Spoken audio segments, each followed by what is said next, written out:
Welcome back, everybody. This is match 3 in our draft. I'm Tom. I'm Alex. And let's see what we got. This is a definite keep. It's also a definite play the desert on turn 1 because we don't have another blue source. No, Dad, he has the avatar of the Hero's Pass from the Theros block. Yeah, you're right. I don't think I've seen that before. I have a full set of those down in my basement somewhere. Oh, we have all of them? We do. It'd be kind of neat if you could find a way to use that again. There's 5 from each set, right? There's 5 from each block. Right, there's weapons. Something like that. I don't remember exactly how it worked, honestly. It's been a while. I got Feral Prowler here. I'm going to use my Traveler's Amulet to go get my first red for my Glory Bringer. You use them in the Hydra, Horde, and Xenagos battles. Right. Traveler's Amulet? I am. I'm not going to crack it right away, though. I thought the Feral Prowler was a 3-1. No, the 3-1... Whoa, that would be incredibly good if that was a 3-1. 3-1's a different one. 3-1 is the Bitterblade Companion. That was from Amonkhet. There was a 3-1, the Loyal Companion in the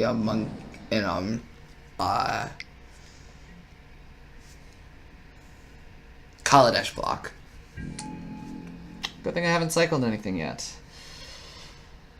Now, I'm debating not cracking this amulet, because the more I draw naturally, the more likely I am to pick up my second red source, and I don't need it yet. So let's start by cycling 7-drop. See? Example, there's one of them. Now, I'm going to go Now we go get another land, another now red source. I go get the other mountain. In 2 turns, we have a Glory Bringer in Blazing Glory.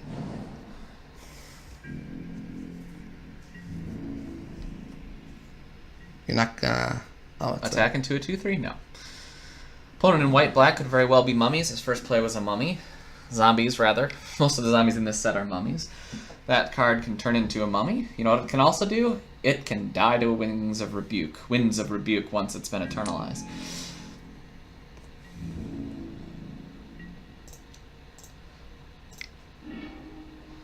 So I think here Did you just cycle the Reverse Serpent for a River Serpent? I did just cycle the River Serpent for a River Serpent. That is really hard to say. Here I think I'm going to exert it and kill the Sentinel. Because we can Winds of Rebuke. It's a 2-mana kill spell. Correct.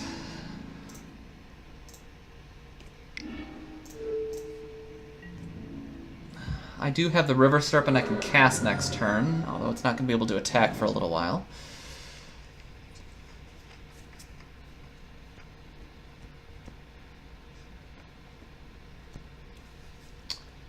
Opponent on the bit of a back foot.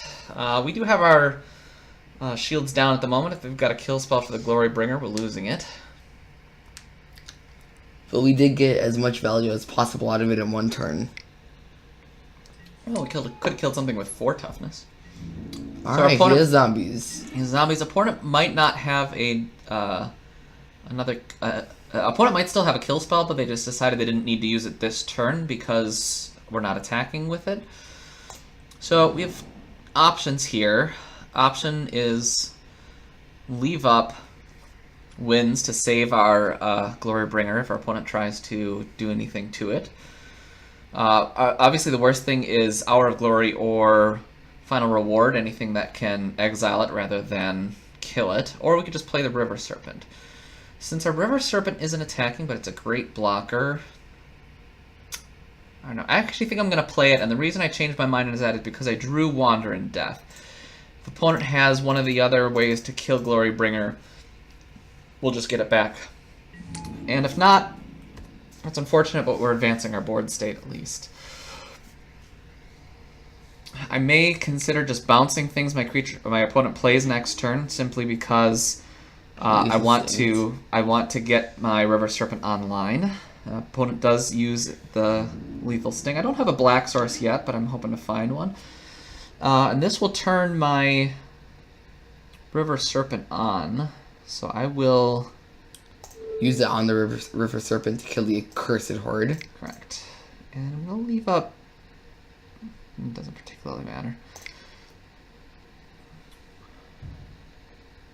There's no point in leaving up one red because we only have double Now, if red. this still was a 2-3, I would have attacked first and hope he double blocked and go for the blowout. My Feral Brawler is sticking back.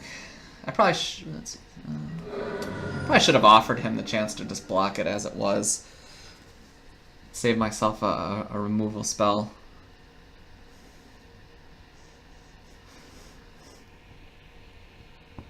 Opponent could play a land and play, let's see, Torment of Venom. Alright, it's not going to kill it. We're just going to take 3 damage here because we're way in the lead. And we've got a 2-2.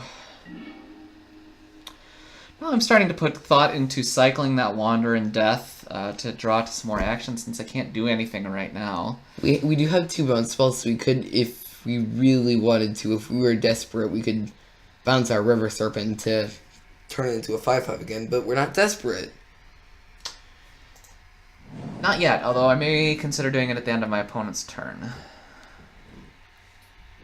It's fairly likely he'll be able to play something next turn that can block a 2-2. And we don't want him to stabilize. Obviously we're looking to draw a black source here. Turns on the back half of Consigned to Oblivion as well as Wander in Death.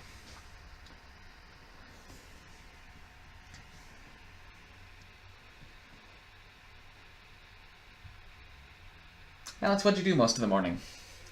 I cleaned and I watched Netflix. What'd you watch on Netflix? Episodes with my sister. What show? Holly watched Sophia the First and Little Witch Academia. Sophia the First?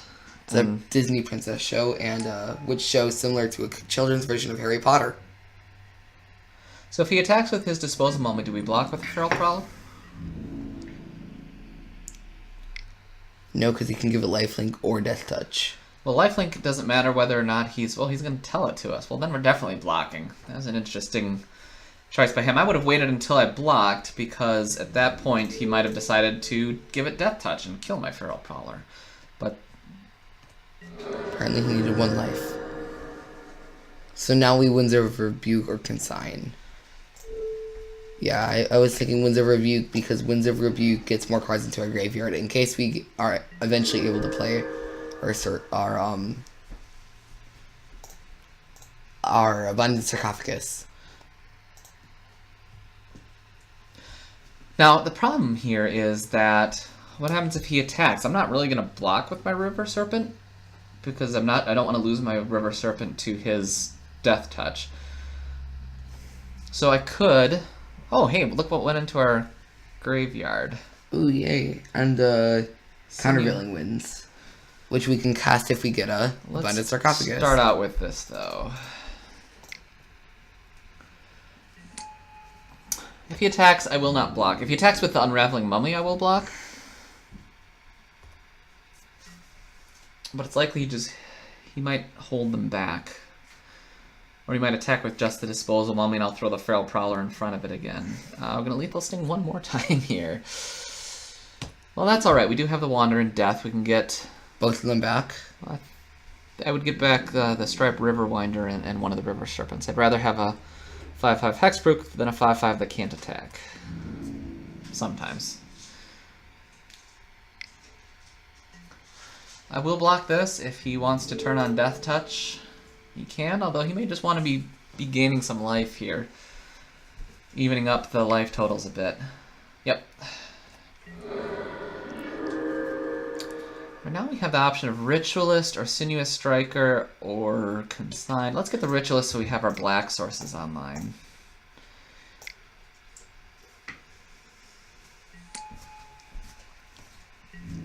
Next turn we can Wander in Death.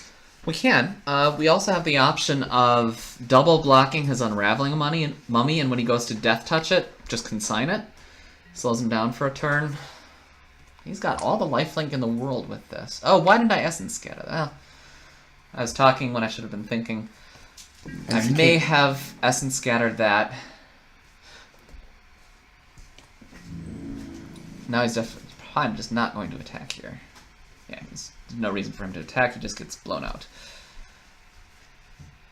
So the question is, at this point, do I bounce something? I kind of wish we had essence scattered that. I do too. I was talking instead of thinking. Where'd the mummy get the? Oh, he put another counter on the mummy. Yep, he cast another lethal sting. Bouncing 3-drops isn't great. But I feel like we should be using our mana effectively here. No, we're not close to dying. We've got good blocks. And I'd rather save this for example when that Steadfast Sentinel comes back. So I'm going to skip that right now. Let's see what we get. We get a Tenacious Hunter. So we've got 1, 2, 3, 4, 5, 6, 7, 8, possibly 9 mana if I want to exert. So I could Wander in Death and Tenacious Hunter. Wander in Death and Glorybringer. Wander in Death and Glorybringer. That seems best. What do we think we... Glorybringer and Strive for Winder. Definitely Riverwinder. So we need black. Does that leave us enough to cast Glorybringer? Yes. Yep. As long as we don't spend red. So what do we do with the Glorybringer's attack here? I think we kill the mummy. The Unraveling Mummy? Unraveling Mummy. They're all mummies. I think we kill the Unraveling Mummy. I think so too, because that gives us... He's gonna keep gaining life with it. I'm more worried about Death Touch, to be honest. If I was worried about Lifelink, I would kill the Solitary Camel first. Yeah, I'm exerting here. One option would be to not exert and just attack in the air, but he does have the ability to gain a lot of life if we don't do that. So I think we need to shut him down. He could have gained 9 life that turn. 1, 2, 3, 4, 5, 6, 7. Ah, and there goes Glorybringer again. Well, we're still getting value out of it. This time it's exiled, though. It is gone for good. Our Abandoned Sarcophagus will not be able to get it back. I think here... I think I save it because it still can just block the 2/2s all day long. Mm-hmm. And I'm not needing to draw cards right now. I've got 1, 2, 3, 4 cards in my hand plus Sinuous Striker that I can play out of the graveyard. And now I can kill anything I want. Let's see, once more I've got 2, 4, 6, 7, 8, possibly 9 mana. I'm thinking... Ambi Hunter. And then play Ambuscade to kill whatever we want. I'm thinking Hunter and hold up Ambuscade for a combat blowout. Oh. But he is tapped out, so I could just do it now and be done with it.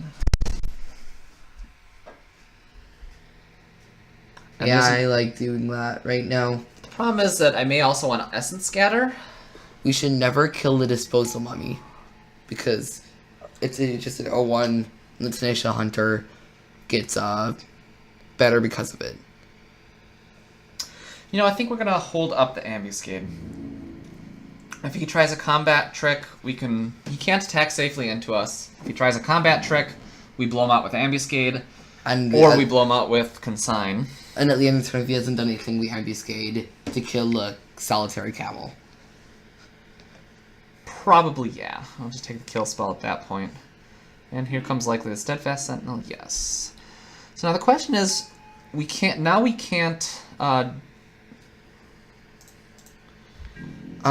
consign the Steadfast Sentinel without having to use exerting the ritualist. No, I like that because it only takes us away from 1 turn, and he's probably tapped out. Yeah, I agree. And we'd probably play a Striped Weaverwinder anyways next turn, so an extra 1 mana or 2 mana wouldn't be able to do us anything, or not much at least. Interestingly, Tenacious Hunter could kill anything right now because it has Death Touch. Oh yeah. Alright, now we've got a wall and a Riverwinder. I could Oblivion him. I don't think that's what I want to do. I'm going to come in with my attack. We cannot Oblivion him, we do not have black. Not without the Ritualist, you're right. I think just getting the 5/5 fatty down is probably best. Now I'm rethinking that. I may want to hold up Essence Scatter. If I can stop whatever he does next turn, I'm way, way, way ahead, whereas he may play something big. So I could Sinuous Striker, discarding Wall of Forgotten Pharaohs. I could play Wall of Forgotten Pharaohs and hold up Essence Scatter, although that becomes obvious because I'm not spending my mana. I like Sinuous Striker. Discarding what? The Wall. I agree. It's not going to do as much now since he can't continuously play blockers. And then we should leave up as much blue as we can because we can make it a 7-1. Can make it a 7-1. I will be looking to Essence Scatter virtually anything he plays. Maybe a 2-drop I'd just let him have. He could double block one of my creatures, but honestly that's not that bad for me. Actually, that's fine for me. I'm still getting damage through.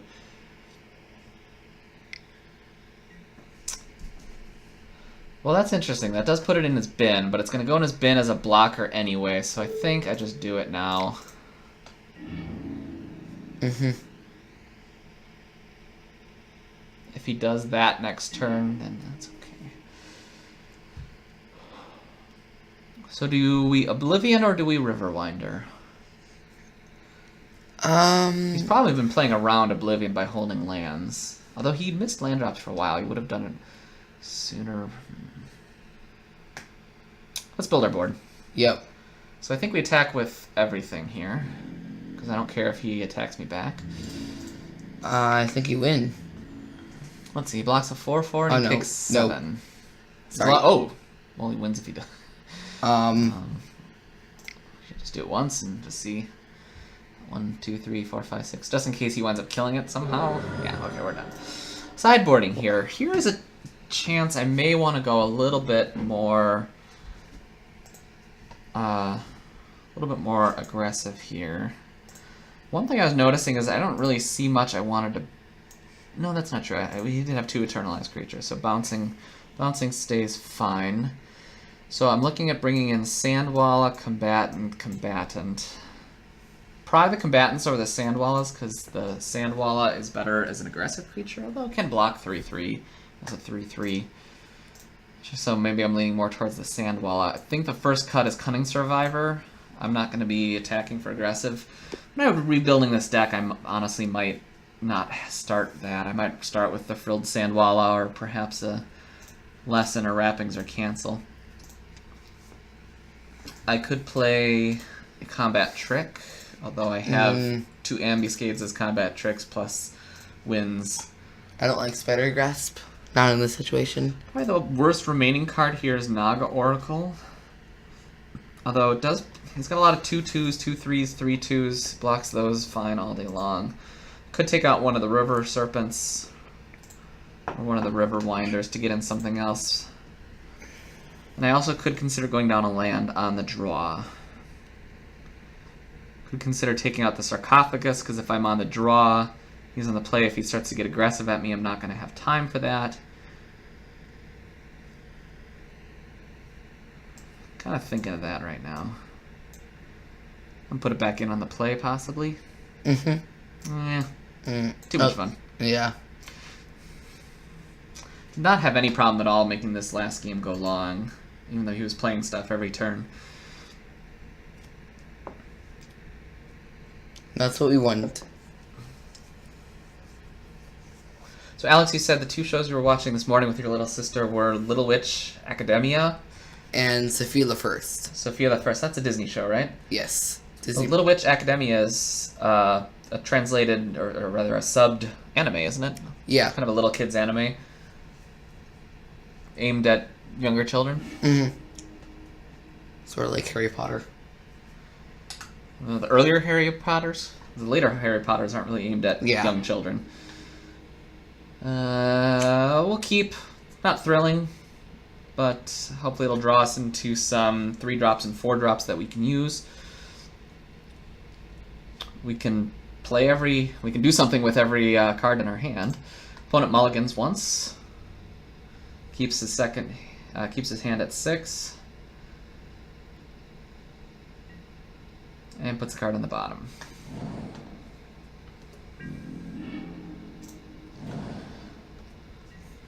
Naga Oracle is helpful. Yep, we'll be able to play that in turn 4. And we're in no shortage of green lands, as happened last match. Last match we lost pretty much exclusively because we could not draw greens. Oh, that's an excellent 2-drop. I'll get that down in the battlefield right away, because I still don't have anything to do on 3, so I don't mind cycling then. And I just realized I was Not a big deal, but I should have cycled the Riverwinder ahead of the Serpent because I can play the Serpent at some point. I can play the Serpent at 1 mana less than I can play the Riverwinder. And opponent did not have a 3rd land drop. So we will plan on cycling the Riverwinder at the end of the turn and Naga Oracle next turn. Yeah, probably just the Riverwinder, not the Wander in Death, because we're going to be looking at a lot of cards with Naga Oracle.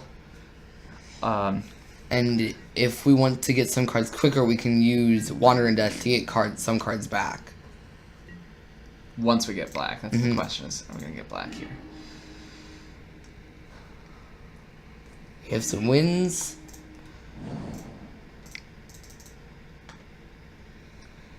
Not going to bother keeping Countervailing Winds up. Honestly, here I think I've been Glorybringer and Decimator Beetle with plans to bring them back if I ever get black.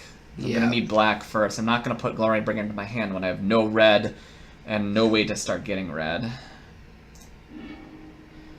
Decimator Beetle would be something else to think about, but here's the problem. I'm going to draw this, so if I'm drawing this, I'm not drawing swamps. Yep.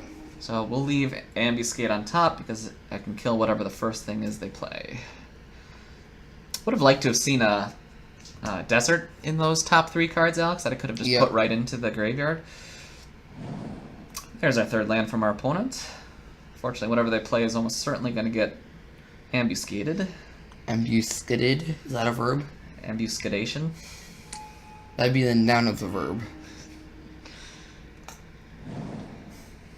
Ambuscud, the past tense form. We should attack, and then before he blocks, ambuscade.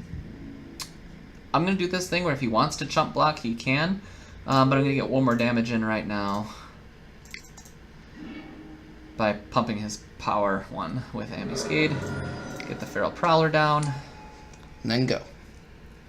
Also, the Winds has a huge amount of value right now, because considering the amount of lands he has, it's a counter any spell. He's got the same thing. Yes. Well, I was going to plan on consigning it and countervailing winds at the next turn, but Tenacious Hunter is just fine, and I can attack with both my creatures here. This unfortunately is not looking like much of a game from our opponent. We had that problem in match 2. Although the first game we played was fine, right, Alex? We were definitely behind the whole game, but it was we played it through. Second game, I felt at any time if we drew a forest earlier than when we actually did, we would have been doing okay. And we actually lost our forest. We put one in the graveyard. Let's not talk about that as losing it, though. Alright, so I'm going to go for a blowout here by attacking with everything and holding up Consign.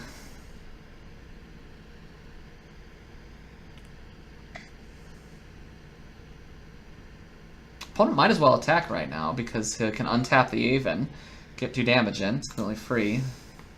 Tenacious Hunter has Vigilance and Death Touch, but those short little alligator arms of his aren't getting him up in the air to snatch a bird. Doesn't have Vigilance and Death Touch yet. Not yet. If we get a Bane with Punish, he'll have Vigilance and Death Touch. I don't know why he didn't attack there. I had 1 blue up. I suppose I could have unsummoned it, but I could just unsummon it anyway if I want to get rid of a blocker. Here's that sand wall. It's not going to do a whole lot, but give me something to do. I will come in with everything. He can put the mummy in front of the oracle and take the rest. Why wouldn't he put the mummy in front of the hunter? Because that's a chump. Oh, If he yeah. puts the mummy in front of the oracle, he gets to save it, and now he can possibly attack me with it with some lifelink. If he can attack with both and then untap the unraveling mummy and gain some life there. That's confusing. Look at our Sandwalla down. We've got a 3/3 blocker here that he has to respect. And we have Countervailing Winds or Consign up. Correct. We are in a very good position. It's unlikely our opponent can do much to stop us. Now I won't block with my wall because he could give it Death Touch and lifelink. If he attacks, I will block with my Sandwalla with the plan of pumping it.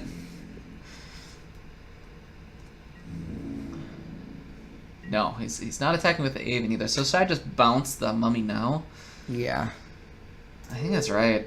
It's not a good value play, but it's just going to put him so low that he really can't come back from it. Traveler's Amulet for our black. That's great.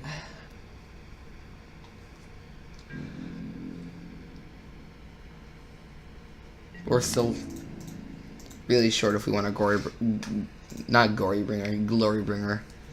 Have we been walling or no? We do not have a desert. Oh, yeah. Our opponent has a farm, so I don't want to... Yeah, I'm going to counter that. And you have 6 cards in your graveyard. Now, let's see. What does mark it to? Destroy target. Oh, the backside of it is draw 2, discard 2.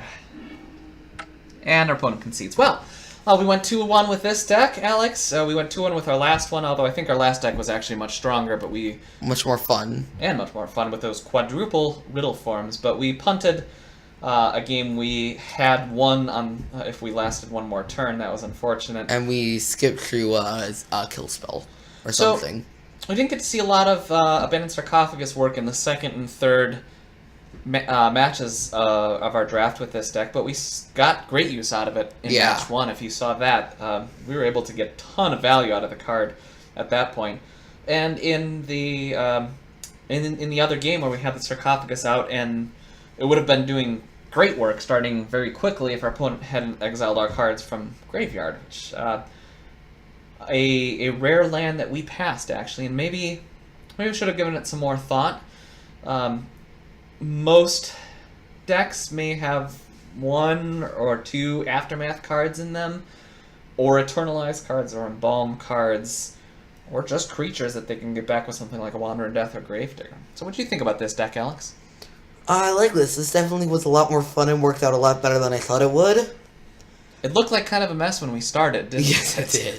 Yeah, we were all over in colors, and even when we settled into colors, Pack 2, we saw very little in the colors we had settled in. Finally, Pack 3, we just saw a ton of blue. Pack 3 went really, really well for us, and I think we needed that desperately. I still wanted an Hour of Eternity. And it came out well. I think the opponents, the second opponent we played, their deck was quite good. Just a lot of solid mid-range to medium fat creatures running us over. Maybe would have given them a run for their money in Game 3, but who knows if we had gotten there in Game 2. So, time to sign out. Thanks for listening. If you like us, if you don't like us, leave us some comments. Tell us. We can take it, I swear. Would love to hear some feedback on things we could do better. I forgot to mention this at the beginning of the second video, but I did realize that Alex's voice was pretty low, so we plugged in a microphone. Hopefully this has been picking up better for everybody, but let us know if we need to work some more improving the sound quality. Bye. Thanks, guys.